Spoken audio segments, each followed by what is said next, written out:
सन 1947 की है यह बात, जिस वर्ष भारत हुआ अंग्रेजों से आज़ाद। 190 साल के संघर्ष के बाद झूम उठा समा, खिलखिला उठा जहां। उस दिन हुई कुछ ऐसी बात, चले गए अंग्रेज लेकिन छोड़ गए कुछ हमारे हाथ। कहते हैं उसे आज के दौर की सबसे कीमती वस्तु, जिसकी नई कोई परिभाषा। अंग्रेजी में कहते हैं उसे इंग्लिश, जिसे सब कुछ माना जा चुका है, केवल नाम की रह गई है वह भाषा। जिसके पकड़ आ गई यह बोली, समझते हैं वह खुद को खिलाड़ी, परंतु जिसके हाथ न आई यह, उसे हंस के टाल कर कहते अनाड़ी।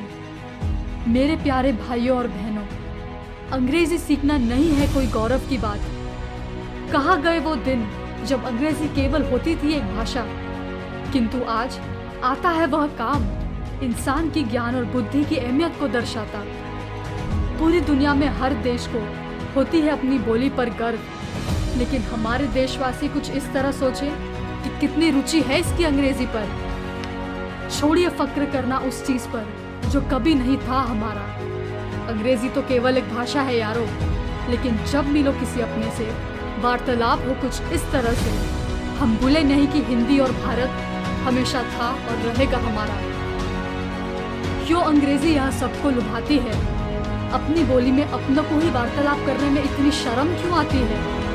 माना कि वह है हमारे भविष्य का महत्व सार, किंतु सिर्फ इस बोली में वार्तालाप करने में किस बात का आभार? इंसान की क्षमता में इस सोच से काफी परे कि अंग्रेजी आए तो महात्मा, किंतु न आए तो किसी लायक न बचे। निर्णय तभी दे जब भी आपसे पूछा जाए, क्योंकि अंग्रेजी आए या न आने से कोई बदलाव नहीं आएगा। देश अपनी संस्कृति और बोली के लिए जाना जाता था और जाना जाएगा। जय हिंद।